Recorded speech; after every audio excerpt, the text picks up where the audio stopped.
Tuhan Yesus adalah Bapa kami dalam surga. Tuhan, kami mengucap syukur hari ini Tuhan kalau kami boleh terus beribadah di tempat ini Tuhan bersama saudara seiman kami yang ada di rumah Tuhan maupun yang ada di tempat ini bersama kami bersama-sama Tuhan.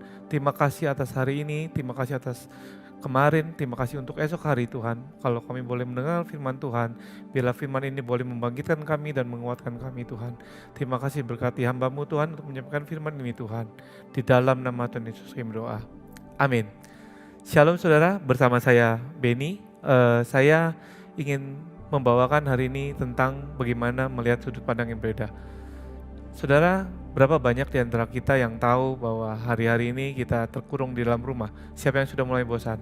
Saya pribadi juga sudah mulai bosan dan beberapa di antara kita pasti sudah mulai bosan. Saudara, kita tahu bahwa kita tidak pernah mau berpikir bahwa pandemi ini ada di dalam keadaan kehidupan kita sekarang. Semuanya harus susah payah, diam di rumah, tidak bisa bergerak karena virus segala macam. Saudara, tapi satu hal yang saya mau ajak saudara melihat adalah waktu kita bisa melihat sudut pandang yang berbeda. Gimana caranya saudara? Saya baru-baru ini melihat tayangan-tayangan televisi yang ada di rumah, TV-TV nasional, internasional semuanya. Kita bisa melihat begitu banyak di seluruh dunia bahwa semua mengalami hal yang sama dengan kita. Tinggal bagaimana kita mencikapinya. Ada yang stres, ada yang pusing, ada yang biasa-biasa aja, nggak ngapa-ngapain tuh, nggak rasanya ya cuma takut-takut aja. Tapi saudara, asal saudara tahu bahwa yang paling pusing dan yang paling susah itu bukan cuma kita saudara, tapi juga para pemimpin kita itu paling susah. Dan mereka harus berpikir keras untuk memutuskan apa yang mereka harus putuskan. Saudara, hari-hari ini doakanlah para pemimpin saudara. Tahukah saudara bahwa para pemimpin itu waktu memutuskan sesuatu efeknya sampai bawah. Saudara, pemimpin itu kerjanya paling keras tapi gak kelihatan. Yang di bawah hanya bisa menerima hasil, kayaknya. Gimana caranya, saudara?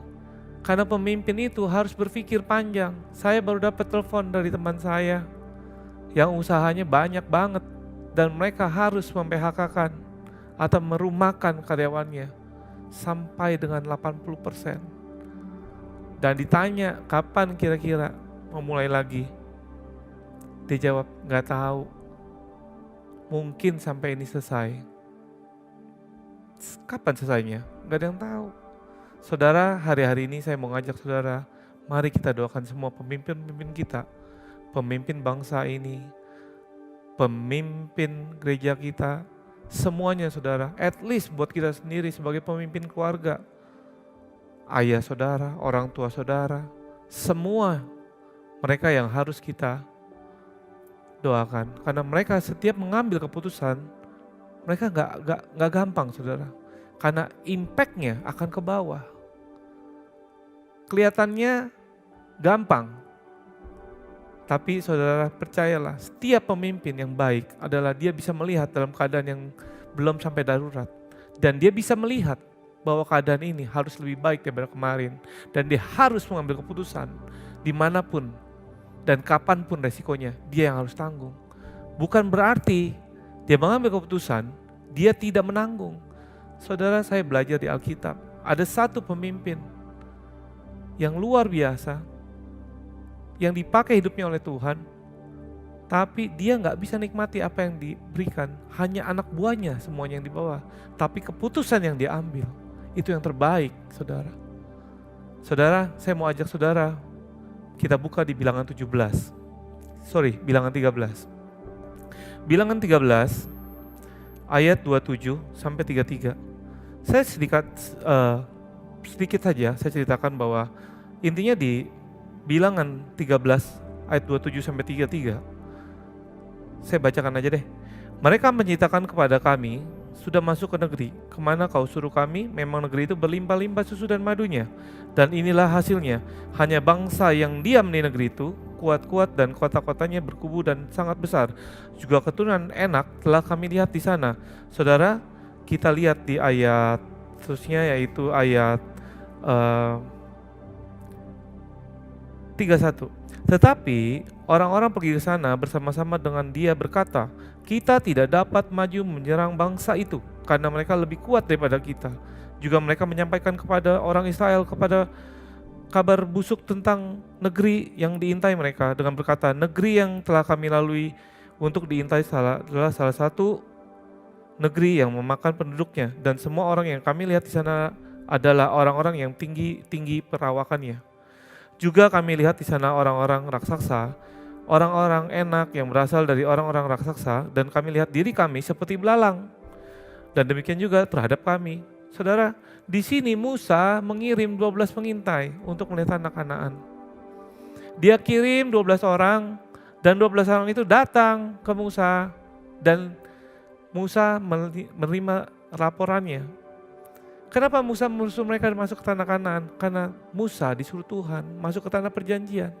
Sebelum masuk ke tanah perjanjian itu di Kanaan, dia kirim 12 orang untuk mengintai tempat-tempatnya, untuk menduduki tempat itu.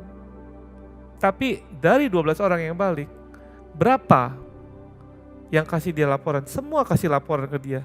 Dan kita bisa lihat di Bilangan 17, yang mereka lihat adalah kesusahan, lawan, masalah yang dia lihat. Saudara, dari 12 orang, 10 melihat masalah. 2 yang tidak. Kita bisa lihat lagi di Bilangan 14 ayat 1-9. Lalu segenap umat itu mengeluarkan suara nyaring dan bangsa itu menangis pada malam itu. Bersungut-sungutlah semua orang Israel kepada Musa dan Harun, dan segenap umat itu berkata kepada, sekiranya kami mati di tanah Mesir atau di padang gurun ini. Kita lihat saudara, kita lompat, dan mereka seorang kepada yang lain, baiklah kita mengangkat seorang pemimpin lalu pulang ke Mesir. Saudara, di sini Musa tetap menyuruh mereka pergi ke tanah Kanaan untuk menduduki tanah perjanjian itu, karena Musa disuruh Tuhan. Walaupun dia sudah melihat bahwa tempatnya tidak baik, banyak orang, banyak raksasa, banyak hal-hal yang susah gitu. Tapi saudara, Musa itu taat sama Tuhan. Pengikutnya melihatnya itu masalah. Mendingan lebih enak di negeri Mesir, dia bilang. Ayat 5, lalu sujudlah Musa dan Harun di hadapan mata seluruh jemaat Israel yang berkumpul di situ. Tetapi Yosua bin Nun, Kaleb bin Yefune, yang termasuk orang-orang yang telah mengintai negeri itu, mengoyakkan pakaiannya dan berkata, dengan segenap umat Israel, negeri yang kami lalui untuk diintai itu adalah luar biasa baiknya. Lihat saudara ayat 8, jika Tuhan berkenan kepada kita, maka Ia akan membawa kita masuk ke negeri itu dan akan memberikannya kepada kita suatu negeri yang berlimpah susu dan madunya. Hanya janganlah memberontak kepada Tuhan dan janganlah takut kepada bangsa negeri itu, sebab mereka akan kita telan habis. Saudara, ada 2 orang, yaitu Yosua dan Kaleb, yang bisa melihat ini adalah tanah yang berlimpah susu dan madu.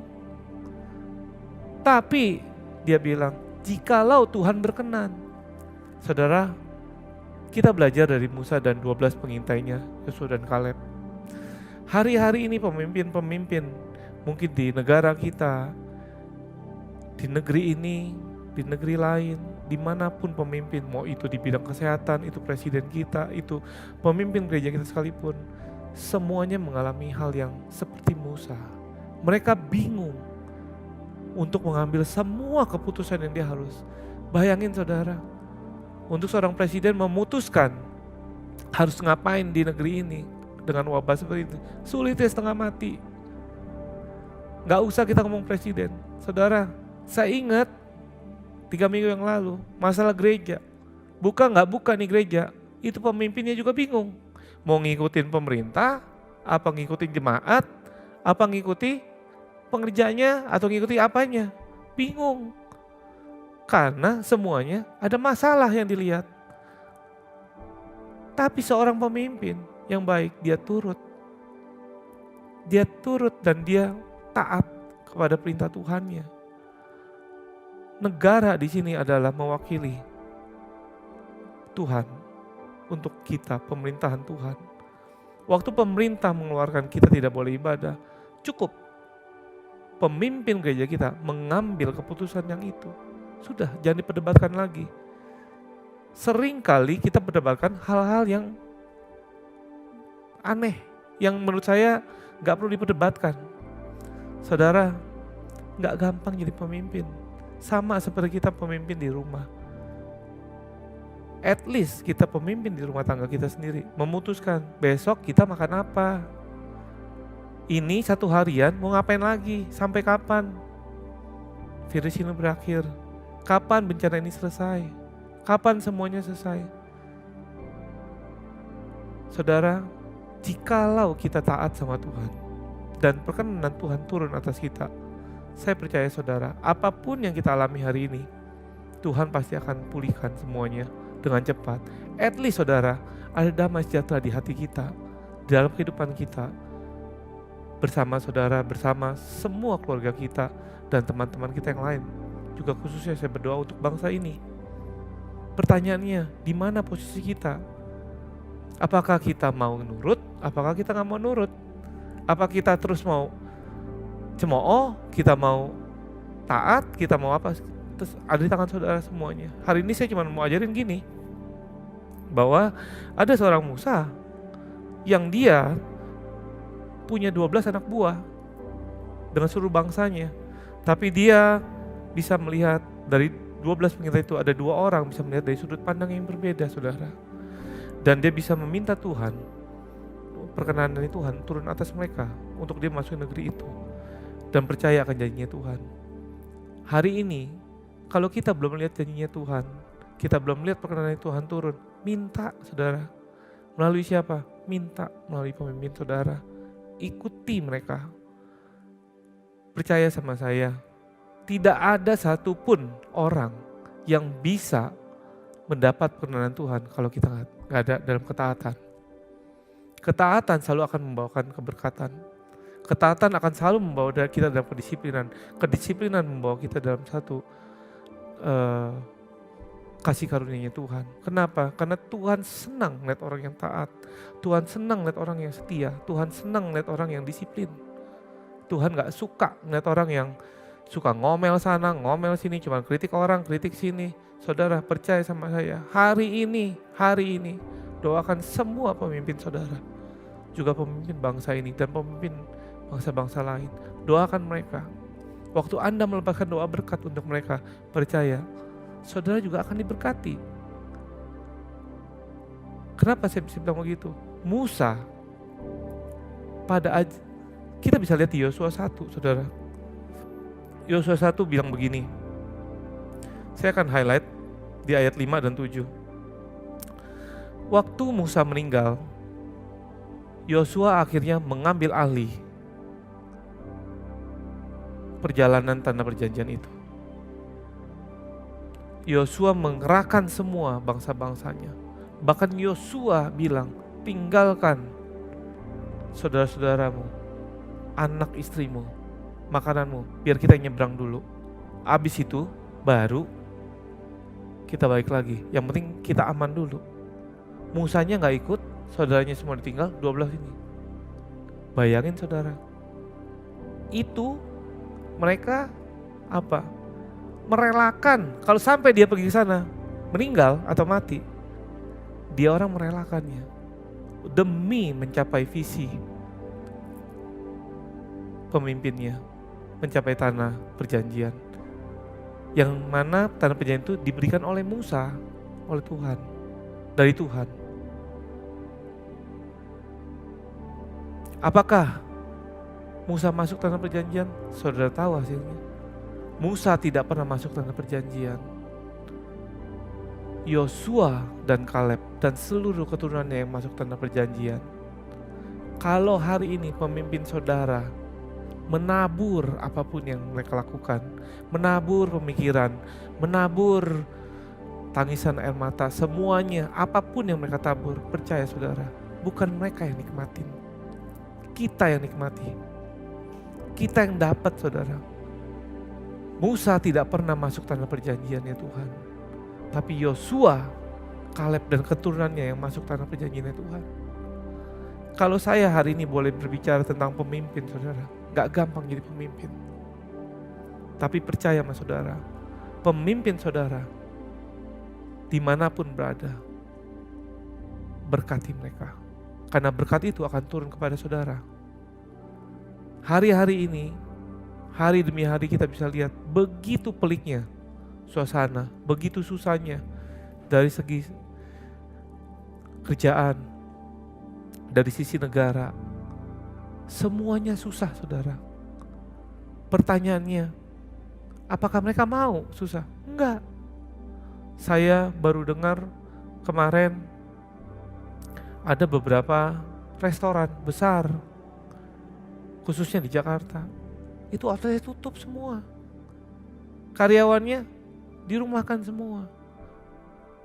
Dalam waktu 1 minggu, mungkin 1 bulan mungkin ya, 1 bulan bisa terbalik segitu cepatnya. Apakah itu diinginkan oleh pemimpinnya? Enggak pernah. Mereka menangis untuk menutup semua outletnya dan memulangkan semua karyawannya.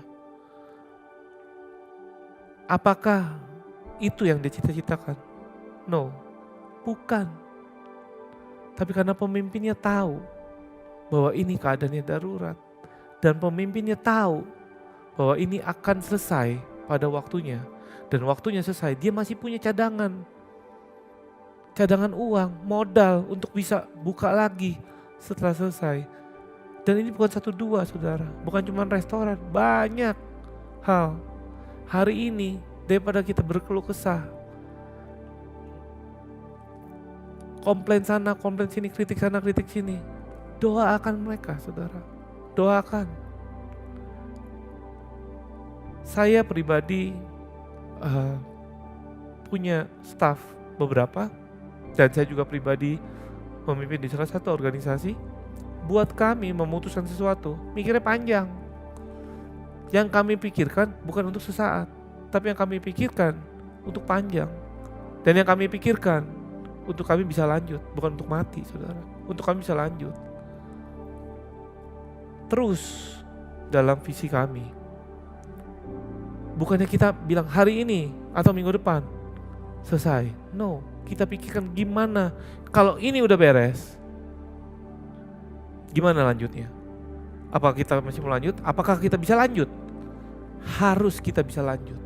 Gimana caranya? Semua dalam keadaan begitu saudara. Tapi saya percaya saudara hari ini yang ada di rumah mungkin udah dapat hal-hal yang saya bicarakan dari orang-orang lain. Kita lihat betapa orang hausnya sekarang akan firman Tuhan, untuk saling menguatkan satu dengan yang lain. Kita lihat bagaimana orang berbagi kebaikan, gimana orang mulai bersatu hati, menolong orang, kepedulian sama orang. Kita lihat hari ini. Mungkin kemarin kita nggak ngelihat. Apakah kita pernah bisa ngeliat ke sana? Apakah ini terjadi kalau musibah ini nggak datang, bencana ini nggak datang? Bencana ini tidak pernah ada yang minta. Bencana ini datang, diizinkan Tuhan. Tapi Tuhan juga tidak mungkin mengizinkan kita sampai tergeletak, saudara. Amin. Saya percaya, saudara, apapun yang kita lalui sekarang, berdoalah untuk setiap pemimpin saudara. Berdoalah untuk semua saudara seiman saudara. Berdoalah untuk keluarga saudara. Berdoalah dan berjaga-jaga terus untuk setiapnya. Kita boleh merasa takut, kita merasa worry dengan corona segala macam. Yes, harus kita punya hikmat itu. Tapi yang terpenting saudara, apa yang harus kita lakukan ke depan? Hari ini saya berdoa, biarlah kita semua bisa menjadi Yosua dan Kalebnya yang bisa masuk ke tanah perjanjiannya Tuhan. Walaupun mungkin nanti kita gak bisa ngeliat, tapi paling enggak kita bawa semua orang ke tempat yang lebih enak daripada kita. Saya gak ngerti apa yang saya sama saudara mungkin bisa beda-beda ya, maksudnya bisa beda-beda permasalahannya, segala macamnya itu bisa beda-beda. Tapi intinya cuma satu saudara, apakah Tuhan berkenan dalam kehidupan kita? Cari perkenan Tuhan dan janji Tuhan untuk saudara dan saya. Hari ini PR-nya itu saudara, kita harus bisa mencari perkenan Tuhan dan janji Tuhan hari ini. Saya berdoa hari ini kita bisa menikmati janji Tuhan, kita bisa menerima perkenan Tuhan. Tapi yang terpenting saudara, taat dan berdoalah supaya apa yang Tuhan janjikan semuanya bisa saudara dan saya dapatkan. Dan saya sangat percaya di balik semua ini ada segala kebaikan yang masih bisa kita lihat. Tidak semuanya buruk. Mungkin secara ekonomi akan buruk, tetapi secara manusia, secara spirit kita bisa lihat ada banyak-banyak kebaikan Tuhan yang diberikan kepada kita dan saudara. Kalau kita bisa melihat dari sisi itu, percaya saudara, Anda pasti akan diberkati dan Anda pasti akan bisa melihat sesuatu yang besar yang akan terjadi dalam kehidupan saudara dan saya. Kalau Anda terus melihat kelemahan, Anda tidak akan pernah bisa maju. Saudara sama saya sama, kita sama-sama di rumah, gak keluar. Tapi paling gak kita tahu janji Tuhan, perkenan Tuhan, dan kita minta damai sejahtera Tuhan bersama kita. Terima kasih saudara, sebentar saya akan mengadakan perjamuan kudus. Mari kita sama-sama mengadakan perjamuan kudus.